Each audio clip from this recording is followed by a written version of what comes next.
very excited to get it on with, to finally get to do what we've been trained to do for so long with airplanes that have really never been tested with American hands.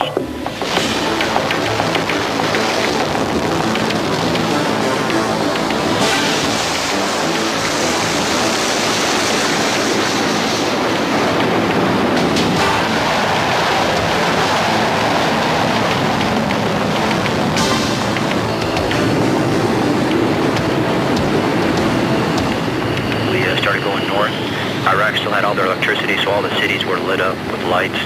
You could see Baghdad off in the far horizon. You could see the Euphrates and Tigris along there. There was obviously people and electricity there, so there was lights along there. That was lit up. All the little towns were lit up, and as we started approaching them, you could see like little Christmas tree lights just sprinkling all over. Just everything was just sparkling at us.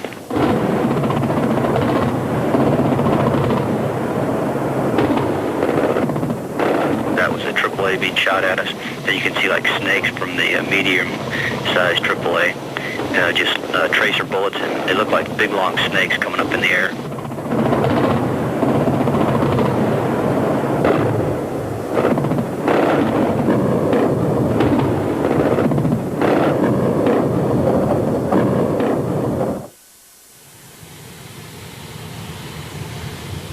My wife and I had a little girl 13 days after the war started, taxiing out, and time to think about, reflect a little bit, after the first couple weeks of the war. Yeah, I thought about my little girl, wanted to make sure I got home to see her, and make sure she had a daddy to see once I got home.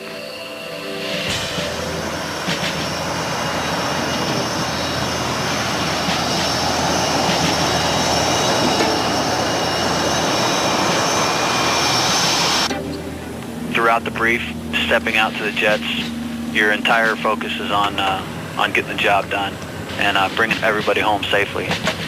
You're so focused on doing the job and being in position and watching your radar. You think you're going to act one way, and then you hope you act one way, and once you get up in the air, you may act a little different.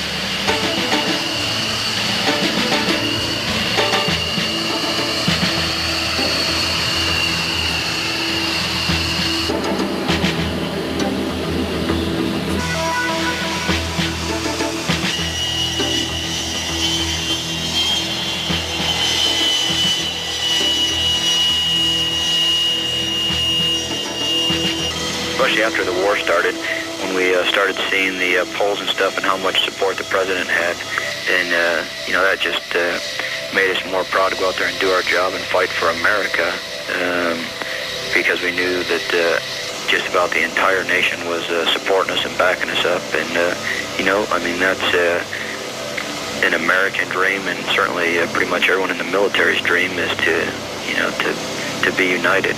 So it was just super to see that.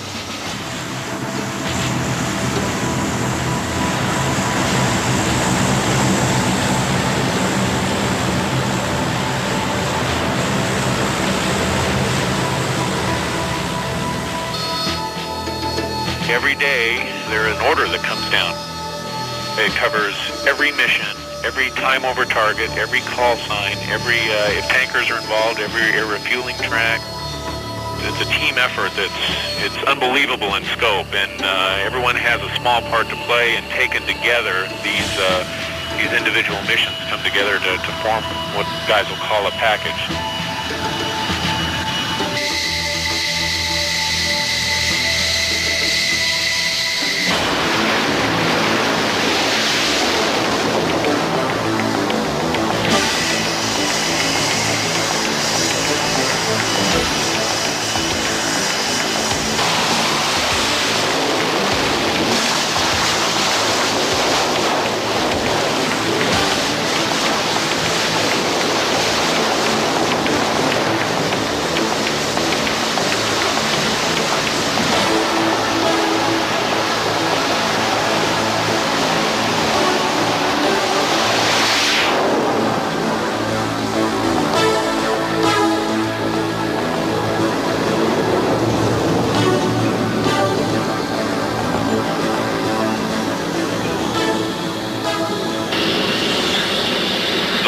package I was ever involved on a runway was 16 F-16s, and we took darn near I guess I could figure out, about 5,000 feet of runway, just lining the aircraft up. So it's really neat to sit back there, let's say as number 10 or 12, and look at all these afterburners light, and it takes obviously several minutes just to get the aircraft airborne. So it's really a neat feeling to see all that kind of air power on the runway all at once.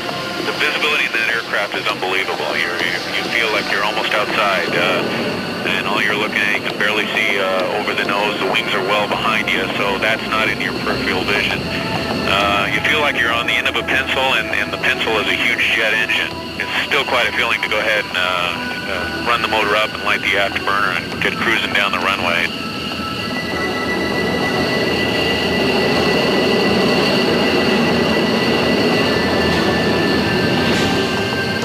All 5 stages of afterburner lighting is always a kick in the pants, and it's maybe some of us just haven't completely grown up yet, but it's always a thrill to feel the afterburner kick in and accelerate you down the runway, accelerating to takeoff speed, which is roughly 150 knots, just a little over 1,000 feet of runway. So it goes fairly quickly.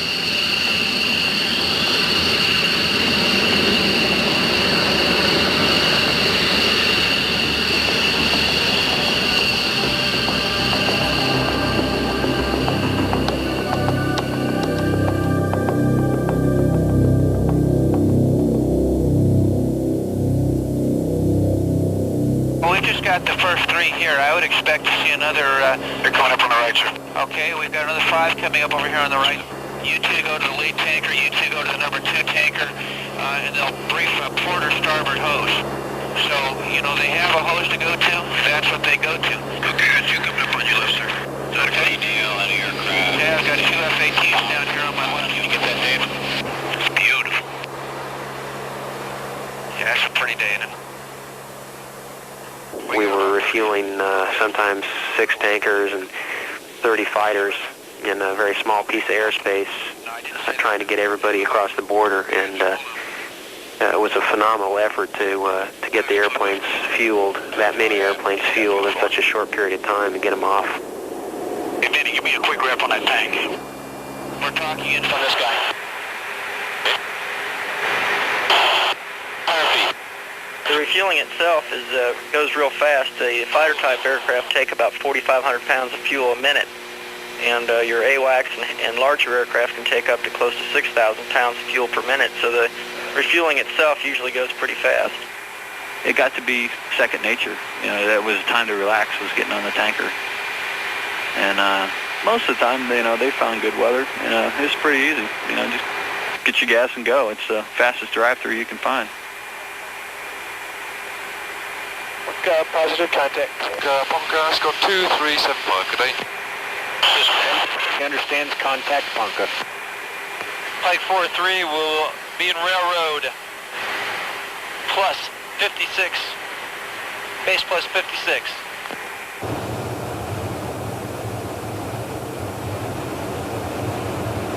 We came back across the border with much less gas than we had programmed, and we weren't able to make it home to our base, and we cried to AWACS for a tanker that we needed gas. There was no tankers available, but a tanker on his way home to his home base, mission complete, heard our pleas and turned around and headed north and basically rendezvoused with us, even though he was on his way home, and hooked up with us and gave us enough fuel to, just as the sun was rising, gave us enough fuel to bring our jet home.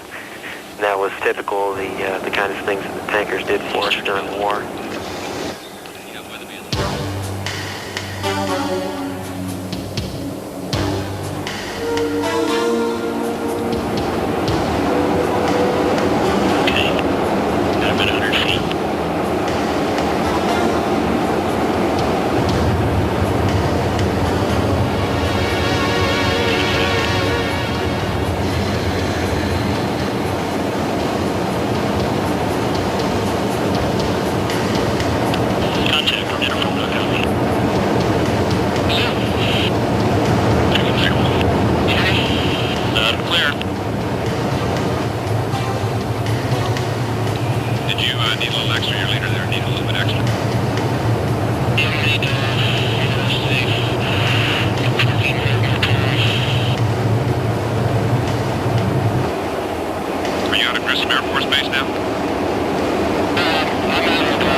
that flash. I thought maybe you'd been a reservist.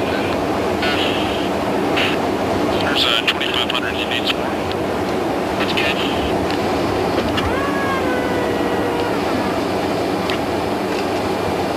Cheers, well.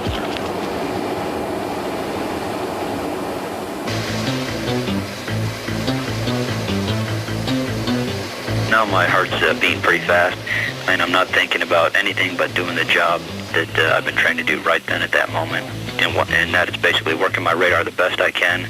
I'm worried about them having anyone airborne to shoot down or interfere with all the strikers.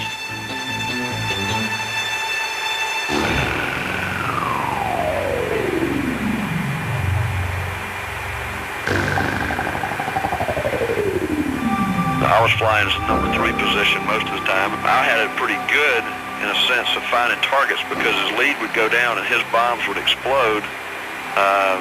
That's when they would start shooting. Obviously, the downside of being 3 and 4 is they're the ones that get shot at a lot.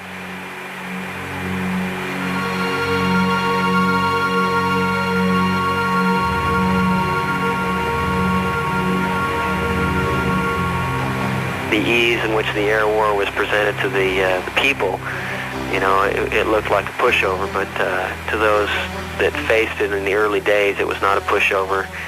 And the fact that it became very easy was because of some hard-fought battles in the early weeks.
Because this is the real thing, and especially day 2 when they've shot like crazy at you and you know what to expect then and they know what to expect then, and you're hoping they don't pick up on the tactics on all the airplanes that we're flying. Flew 3 sorties the very first day of the war, and you know, you come back and you think, okay, well, I can do this. But as it dragged on, after about 30 days of, you know, doing sorties every other day or every day in some respects, then you start to crawl out of the airplane going, I sure hope that's the last one.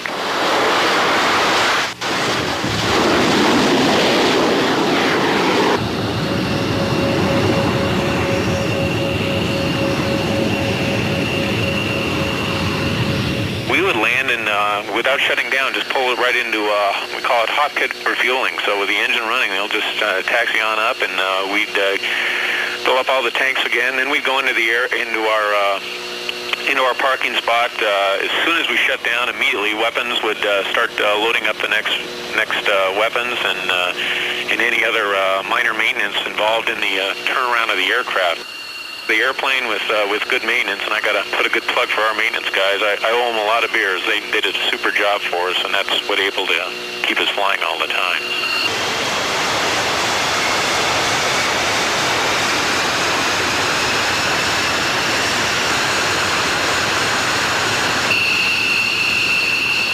You'd come back from a mission and they'd put you immediately onto alert so you could get scrambled again for another one. I would say normally you were probably doing something within 6 hours from the last time you landed.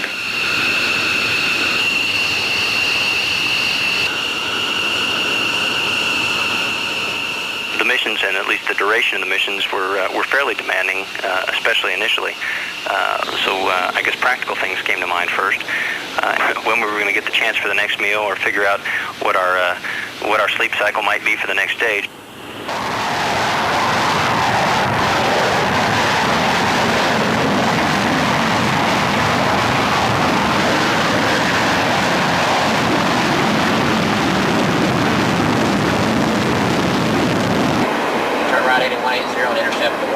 We had much more freedom of the skies over there than we would normally have at home, whereas at home you would almost always be under radar monitoring or radar control. Ours was more or less radar advisories unless we were actively involved in a mission and talking to the airborne warning and control people. But as far as coming back to the local base, typically we would have very little need to talk to them outside of 50 miles. So we would go hundreds of miles, basically just talking to people for advisories, but not really being under any active type of radar control.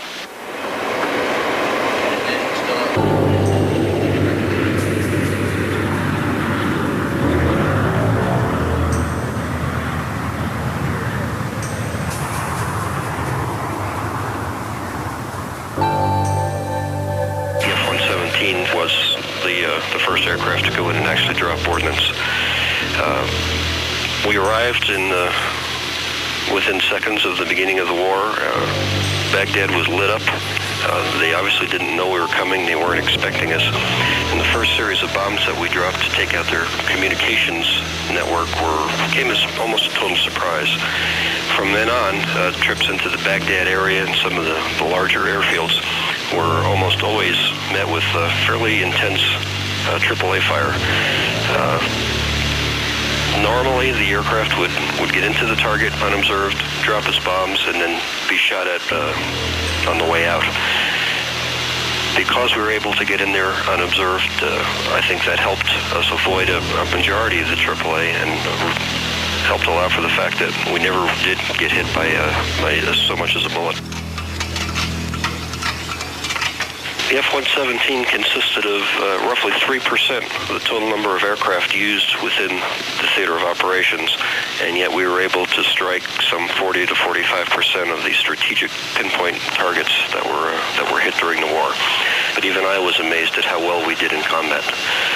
We flew almost 2,000 missions against some of the most highly defended targets in Iraq, and the aircraft performed superbly.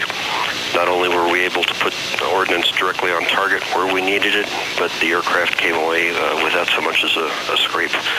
The technology worked, the accuracy of the systems worked, and the pilots were able to really knock out some tough targets with amazing accuracy. Stealth technology has proven itself to be a force multiplier. It allows you to get either closer to your target or to your target unobserved. And basically in an air-to-air combat, or whether it's an air-to-ground, the guy who can get in closest, the guy who can get the first shot, is normally the guy who wins.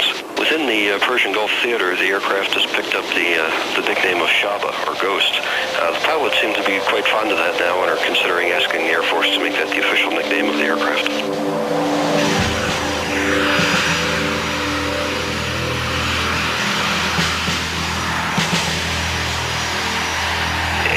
Type of air-to-ground airplane is not the glory airplane. It was built to take a lot of hits, and it looks like it's already been taking a lot of hits before it leaves the production line. Basically, the A-10 can stick around and talk to different people on the ground. It can talk to other airborne assets and then figure out what the target is.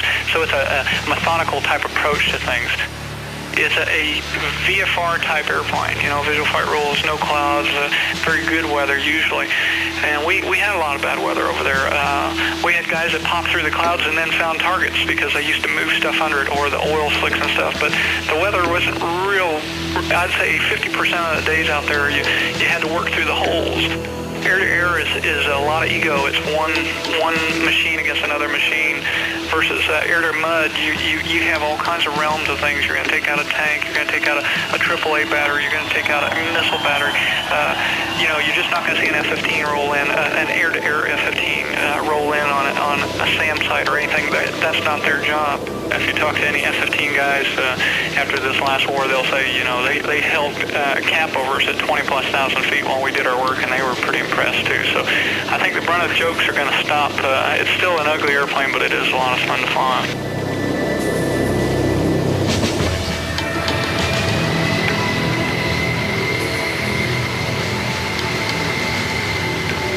It went well, and we all had the feeling like, boy, we just couldn't believe we could be that overpowering, or that they were planning some kind of surprise attack, that they were going to move their forces. Obviously, the exodus of aircraft into Iran was a concern. We really couldn't figure out why, if they were still intact, why they weren't fighting back to the degree that we were expecting, or if they were planning something else.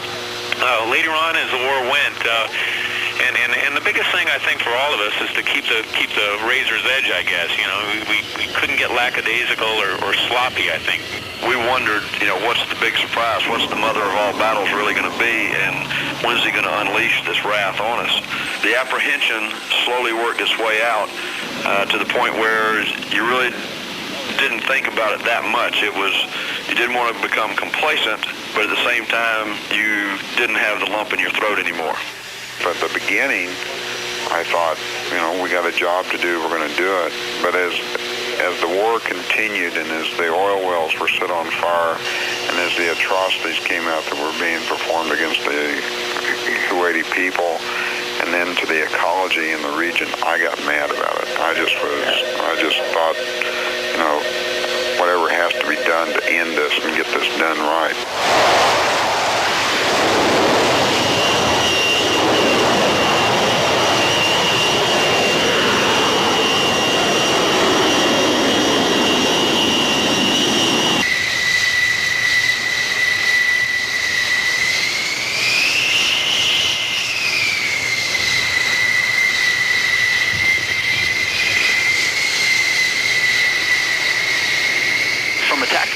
Standpoint on the Iraqis' side, they did the smart thing by keeping them on the ground. You know, we got a lot of them on the ground, but they would have lost a lot more if they kept them flying. What you see on the TV is the end game. Basically, once you found the target, keeping the crosshairs on it is pretty darn easy. And the hard part is getting to that point and fighting your way into the target, defeating the defenses, the AAA, the missiles, and then acquiring your target, just being able to find your specific building in a complex. And the rules we played with there were very, very strict. If you couldn't find your target, you didn't drop.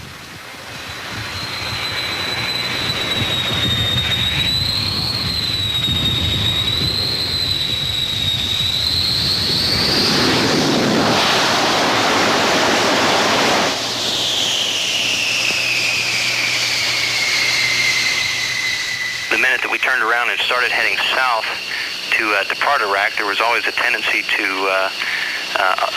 a certain amount of relief.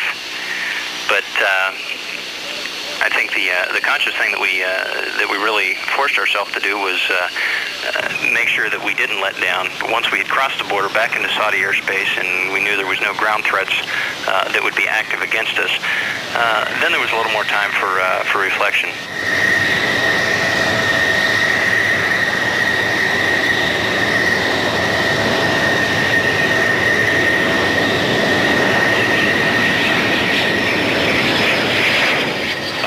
Calls from all kinds of guys and letters from all kinds of guys around the world saying, you know, you're actually getting to practice your profession. I always tell them peace is my profession.